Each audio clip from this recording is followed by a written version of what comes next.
This video is brought to you by the Coop Shredded Memory Foam Pillow. These things are awesome, so don't be dumb and go buy one. Link in the description. What's up, guys? Today I've got a different type video for you today. This is a video that I was eventually going to make, but I finally reached my boiling point when it comes to just this general feeling of helplessness when it comes to people around my age. If you go on websites like Reddit, all you see are people my age bitching and complaining about how everything is rigged, the system is fucked, I'm always gonna be poor, student loans, the boomers fucked us. There's just a million threads of people complaining with a general defeatist attitude. Now, some of these things are warranted. Yes, there are issues. Yes, some shit sucks. But to sit around and complain all day about how you can't get ahead, it pisses me off because it's just not true. There are ways to do it, and you're going to have to make some sacrifices, but there's ways to do it, and that's what I want to talk about in this video. So to start things off, let's talk about this whole avocado toast meme. Now, I love my memes. I'm a meme war veteran, but this is the most misunderstood thing I have seen when it comes to a meme. People just don't get it, and people have run wild with this avocado toast meme. Anytime there's a bunch of millennials, people my age, bitching about something, you always see the avocado toast memes.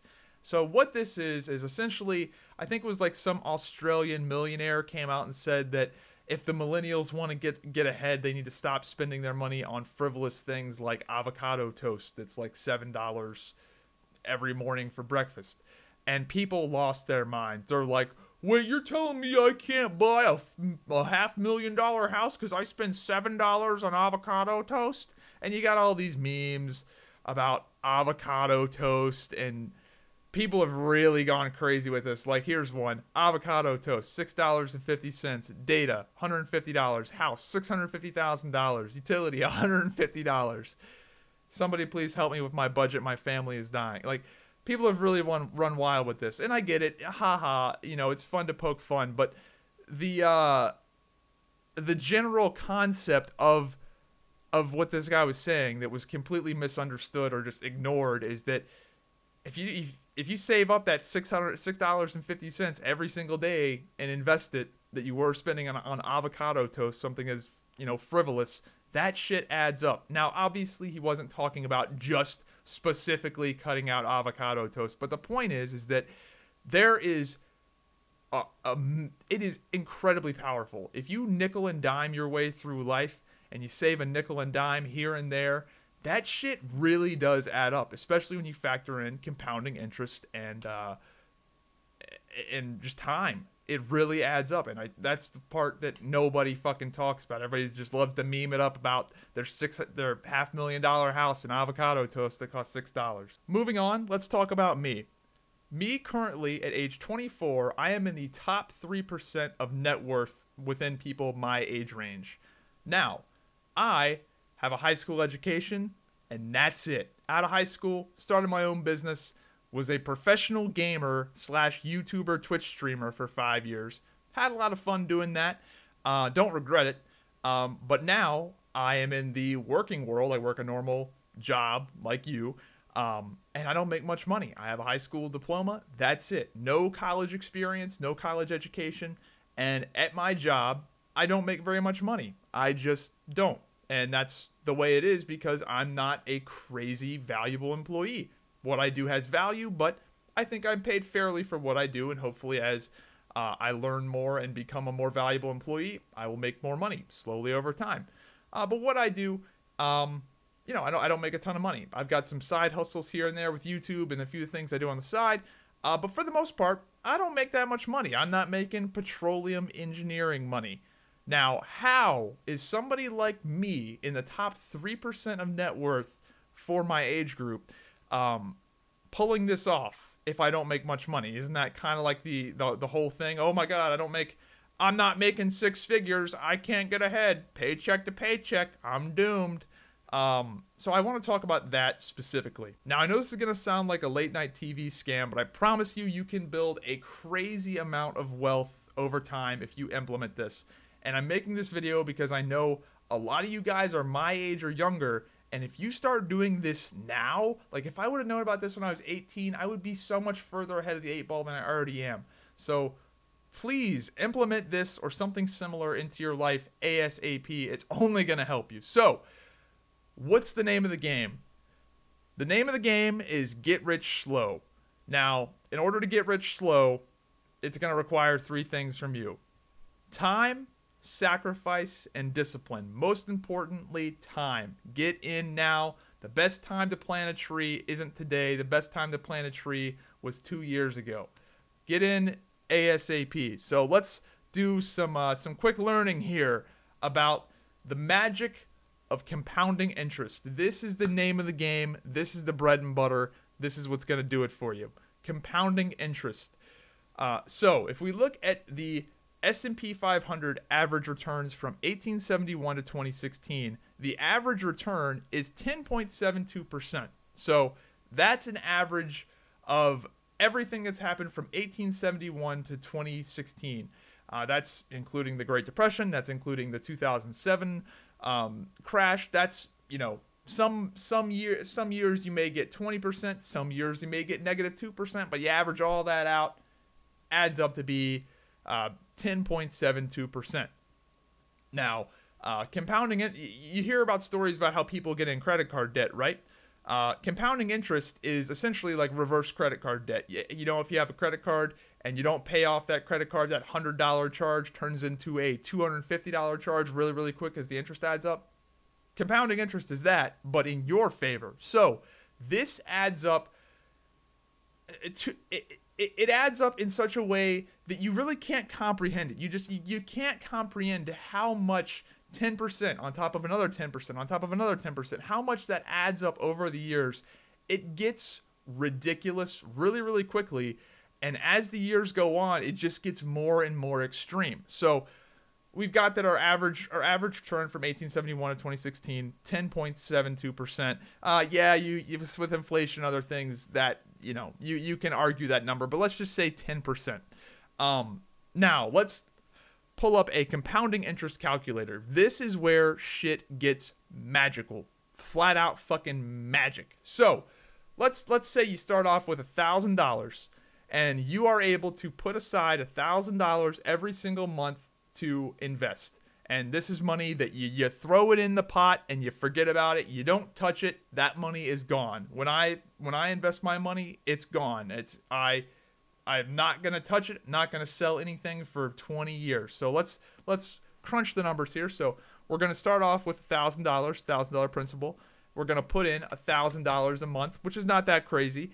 If you're college educated, or even if you're not, I'm not, I put more than $1,000 in, and let's do our interest rate at 10% over 30 years. So you're putting in $1,000 a month for 30 years. How much money do you think this is going to be? $1,000, 30 years. It's going to be a lot fucking more than you think. Let's do it. Boom. You put away $1,000 for 30 years. You have 2.2, almost 2.3 million fucking dollars. 2.3 million fucking dollars. Now, check this shit out. Look at the total deposits. You're like, oh shit, I put in $1,000 a month for 30 years. That's a lot of money. You put in $360,000 over 30 years. You got back 2.2 million to almost 2.3 million. You put in 360 grand. Your interest, almost $2 million in interest. Now, take a look at this side graph over here with the bars. That yellow is your deposits. Now, when you first start off, most of it's your deposits. 2 years, most of it's deposits. Most of it's yellow. 6 years, most of it's yellow. 10 years, most of it's still yellow.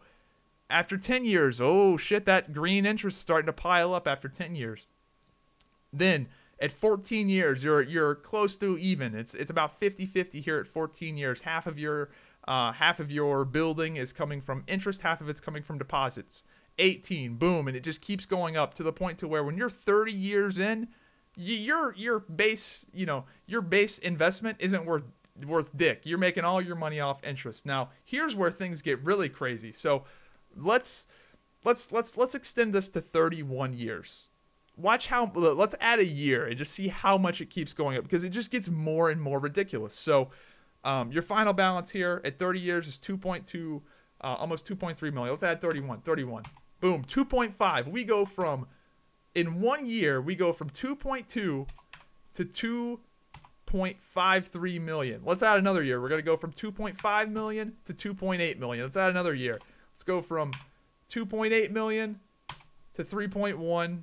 And it just gets more and more crazy. 3.1 to 3.45. Like, it just gets nuts. It gets really, really crazy really, really fast. So this is the power of compounding interest. I know I've gotten really excited about that, but it's crazy. And that's with that's with depositing $1,000 a month. $1,000 a month. Some of you guys make $60,000 a year.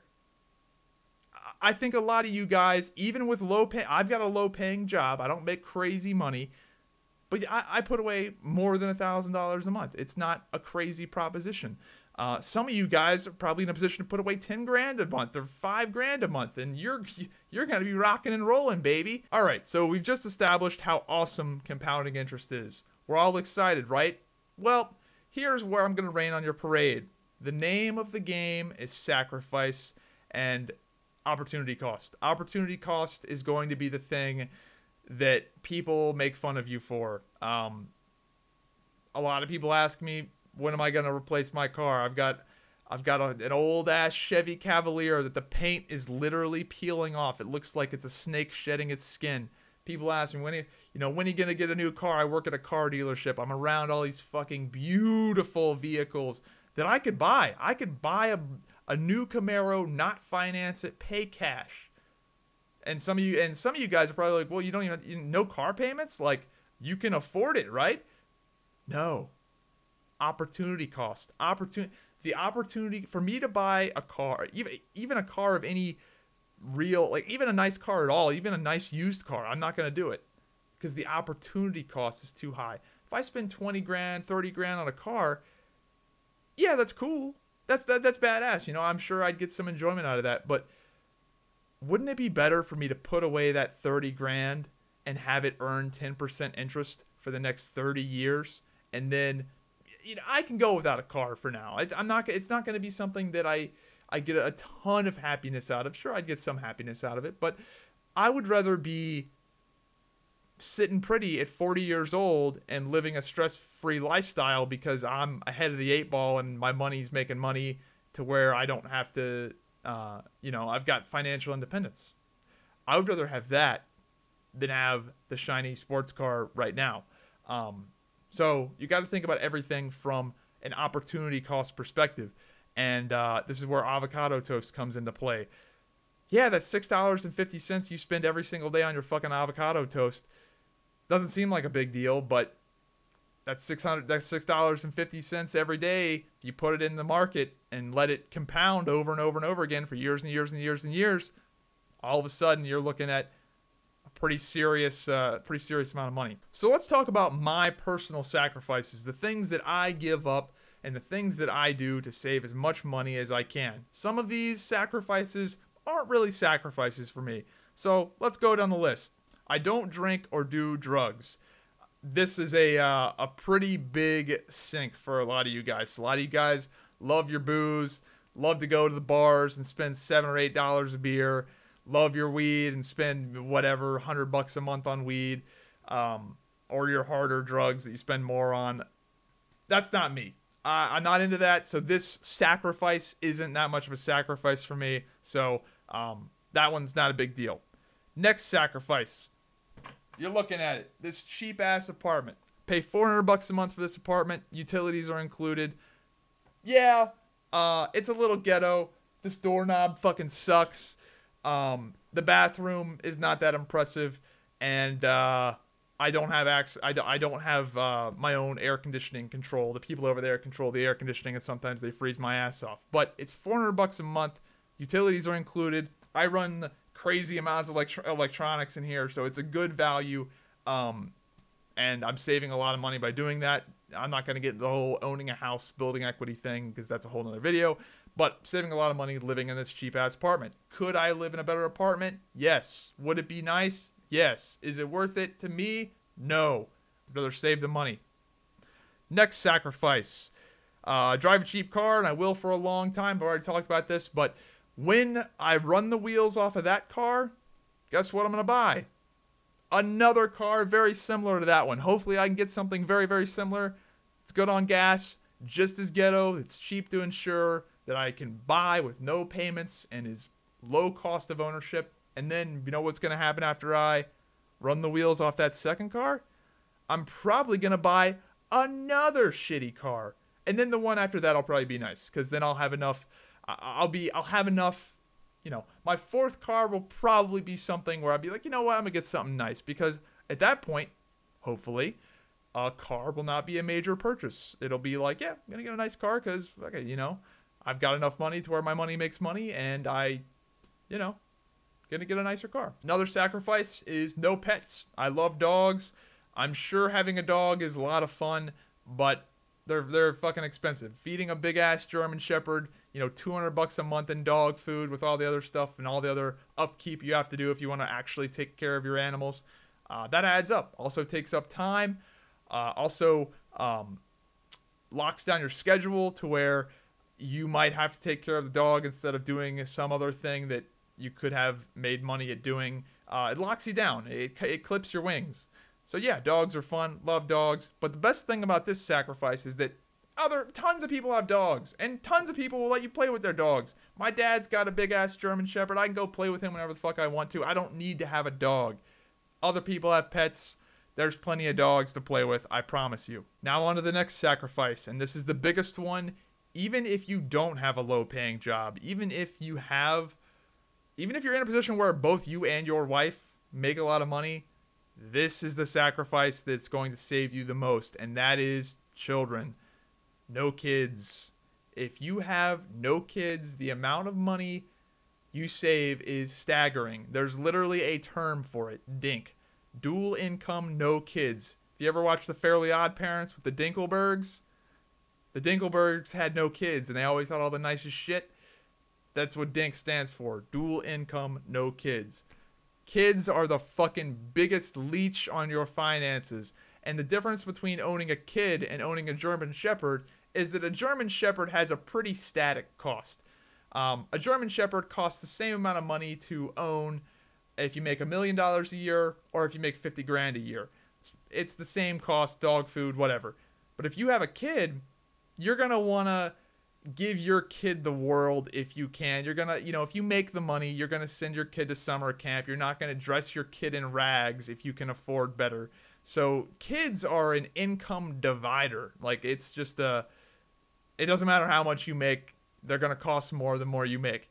I guess some parents might be real shitty about that and be like, sorry, Jimmy. I know your shoes have holes in them, but there was a guy selling a $10,000 Target bond for $8 grand, and it matures in 3 years to 7% interest rate. Like, I had to buy it, so we're kind of running lean on cash, and the shoes are gonna have to wait. But I promise you, in 3 years, when this bond matures, I'm gonna take you out for some ice cream. We're gonna buy you some new shoes, okay? Doesn't work like that. When you have a kid and you got the means, most people are going to spend money on their kids. So that's probably the biggest sacrifice on this list. Is the kids. Don't have kids. If you want to pull this off spectacularly, do not have kids. Now the next sacrifice is aimed at the majority of my audience, which are men, and that is to not get married. If you're a woman, or if you find yourself in a situation to where you can marry up, then maybe getting married is something you should do. Maybe if you're that, you know, fine looking woman and you find yourself a nice petroleum engineer to settle down with, then that's a good move. But if you're just a normal man that takes the normal route, that goes the normal way most men do, it's fucking rigged. It's fucking rigged. Everyone knows it's rigged. You're gonna lose. 90% of the time, you're gonna fucking lose. Maybe you win, but you're probably gonna lose. Don't get married. I promise you, your net worth doesn't, you know, getting cut in half. I've seen many great men get cut in half. Don't do it. It's fucking rigged. I promise you. The next thing isn't so much of a sacrifice as it is just a general tip, and that is you need to keep your lifestyle inflation under control. Lifestyle inflation is where you get a raise at work and now all of a sudden you need to drive a nicer car, you need to move to a nicer place, or you need to go out to eat more. This fucks over a lot of people. A lot of people, when they get that raise, they instantly, they got that money, it's burning a hole in their pocket and they got to spend it. If I got a raise, if they came in today and said, Zyback, we love what you're doing, we're going to triple your pay, my lifestyle would not change. I'd still live in this apartment. I'd still drive that car. I'd still buy another one of those cars after that car broke down, and nothing would change. Maybe my whole timetable would kind of shift forward a little bit, but in the immediate future, in the next 10 years, hopefully, if I'm disciplined enough, nothing would change.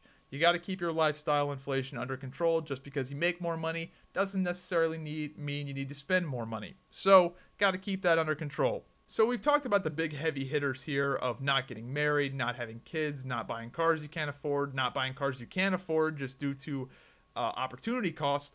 But you also need to take a look at your hobbies. Do you have any hobbies that are just overly expensive that you're not getting an ample amount of enjoyment out of? So luckily for me, some of my primary hobbies are either free or I actually make money doing them. So my main primary hobby is video games. Luckily with the whole YouTube gig, I make more money playing video games than I spend on them. So that's nice. Another thing I do is I lift weights. Go to the rec center, that shit is free. So luckily, two of my big hobbies, two of my big time sinks are free. Now, what's the hobby I had to give up? What's the thing I love? I fucking love it. And I had to give it up. Strictly because I just can't justify the cost. The weekly cost of doing this thing every week is just brutal. But I love it, dude. I would love it. And here, I'm going to show you. It makes me so sad every time I look at it. It makes me so fucking sad. And anybody that plays knows paintball. I love it, dude. I love paintball. I have never heard a single person in my life play paintball and go, man, that wasn't very much fun. Everybody that ever plays paintball goes, this is the most fun shit ever. And, dude, if I had the money, I'd play this every fucking weekend. But the thing is that it's very hard.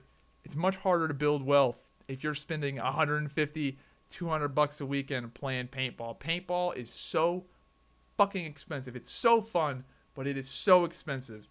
So I gave it up. Still got the gun. Maybe I'll play in, like maybe one year I'll go to Living Legends and play in like in one of the big events or something like that. But in terms of playing every weekend, I had to give it up. I can't justify spending $150 a weekend playing paintball. So you got to look at your hobbies and maybe cut some stuff out. Are you getting that much enjoyment out of it? Yeah, I love paintball, but goddamn, I'd like to be able to live on cruise control when I'm 40 too. So a lot of broke motherfuckers play paintball, so I wonder why. But man, it makes me so sad. I just want to bunker kids all day. Alright, so we've determined that paintball is not worth the opportunity cost for me. Yes, I could play paintball every weekend and it would be fun, but I would much rather have my life be on cruise control in my 40s than play paintball now. So what is worth it? This whole video has kind of been a little negative, talking about sacrifice and talking about all the things you can't do. What is worth it? Yeah, you're only young once, and I don't want to be that guy that tells you never to spend any money on anything at all. So here's a few things that I spend money on frivolously that I think are worth it. So number one, high-end computer hardware. I have a top-of-the-line gaming PC. I've got, even at work, my PC is gaming. I brought my own PC to work. At work, I have a 144 hertz monitor. I've got a 1440p, 144 hertz monitor here. 3 monitors. I've got a separate rig just for streaming and recording. My other rig is just for gaming. Nice keyboards. I've got a whole closet full of peripherals. Worth it to me. I spend a lot of time playing video games, and that stuff is worth it to me. The next thing, high-end pillows and sheets. I spent a crazy amount of money, I guess it was like a year and a half ago, on buying high-end pillows, high thread count sheets, and just in general really nice bedwear. And the only thing I regret about it is that I didn't do it sooner. I've got a pillow right here. This is a shredded memory foam pillow, high thread count pillowcases, high thread count sheets. I've got these really tiny thin sheets that are super heavy because the thread count's high, and they're nice. They're really fucking nice. and it's worth it because you think about how much time you spend in bed. Think about the higher quality of sleep, the shredded memory foam pillows, man. And I think I spent like over $500 on sheets and pillows. These king size shredded memory foam pillows, I think they were like $50+ a pop. I got 4 of the bitches. So that was absolutely worth it. 100% worth it. Don't regret that purchase whatsoever. In fact, I think of it as kind of an investment, and the ladies dig it. So, high-end bed sheets, worth it to me. Next thing, ex officio boxers. Got some really fucking nice boxers. I can't remember how much these things cost. We've actually talked about these on the podcast before, but they are these really nice fitted boxers, and they're fucking expensive. I think they're like $30 a pair, maybe more than that. I got like 10 pairs of the bitches. They're amazing. Don't regret it whatsoever. They're the shit. When you think about it from a value perspective, I'm wearing these things damn near 24 hours a day. Yeah, high value, absolutely worth it. Yeah, some people might go, you spent $35 for a pair of underwear? Fuck yeah, I did. Fuck yeah, it was worth it. And I wish I would have done it sooner. Next thing, Charmin Ultra Soft and Suave toilet paper. Dude, when I go to Walmart, I roll deep. I spend that extra $1.50 on that high-end shit. We're balling over here. Yeah, that's just worth it to me. It's just a nice luxury item to have. Fuck cheap toilet paper. Yeah, I'd rather have the nice shit and spend a little bit extra on that Charmin Ultra Suave toilet paper. It's thick as fuck. You don't need to change the rolls off. It's pretty nice, man. So yeah, those are just a few examples of things that I spend frivolously on. There's probably some other examples, but those are the more extreme examples of things like, wow, you really spent that much money on fucking underwear. But yeah, but the thing is that you need to identify what those things are for you. Maybe you absolutely love cars and you've just got to have a nice car. Maybe having a nice car is worth it for you. But you just need to sit down and actually think about how much enjoyment you're getting out of the money you're spending and if it's actually worth it to you. Yes, I'd love to have a Camaro. It'd be badass to have a nice sports car at age 24. But the reality is that I'm not that into it. You know, I play video games. I sit inside all fucking day playing video games, doing nerd shit. Cool, I have a nice car to drive to Walmart and pick up my chicken tendies in. Who gives a fuck? I'm not going to get that much enjoyment. It's not worth it to me. It's not worth the opportunity cost. So, let's see if I missed anything. The real name of the game. This is the name of the game, guys. It's opportunity cost and sacrifice. If you sacrifice for 15 to 20 years, you know, you look at this here. You look at compounding interest and how much money you wanna make. You sacrifice for 15 to 20 years, you can live your life on easy street after that. Yeah, you know, you're going to have to go without for a little over a decade. But once you do, you can live life on cruise control because once you have a certain amount of money, your money makes money. And unless you want to be some crazy baller, which I don't, I want to be able to have enough money to be able to pursue the things I want to pursue. And the thing about money is that money is not so much about the things you buy. It's about the time you can buy. Buying your time in a lot of ways is more important than buying things. When you're 40 years old or 45 years old and you don't need to have a job because you've got enough investment money coming in that you can just kind of do whatever the fuck you want, that's nice. You have effectively bought your time. When your friends are having to go to work to pay for the fucking mortgage for the big ass house that they bought when they couldn't afford, now they're paying interest out the ass, and they've always bought a new car every few years. They got a new car and they're always behind the 8 ball when it comes to car payments. And you didn't do that, and now you're 45 and you don't need to have a job, and now you can pursue the thing you want to pursue. Maybe you want to be a fucking artist or some shit. You can now do that because you've got the money to where your money makes money and you don't need to have a fucking job. So, yeah, it's going to suck. It's going to suck for like 10, 15, 20 years, depending on how much money you make. But sacrifice now, cruise control, baby. So, yeah, that's the way it is. Some of you guys are going to watch this video and go, wait a second, Zyback, I thought you weren't religious. You sound awfully like a Jew right now. And the thing is that I wish I was. The Jews, maybe they're onto something, guys. Look at this graph. This graph doesn't lie. The Jews are like the Patriots. A lot of people hate them, but all they do is fucking win. So maybe they're onto something. Just something to think about.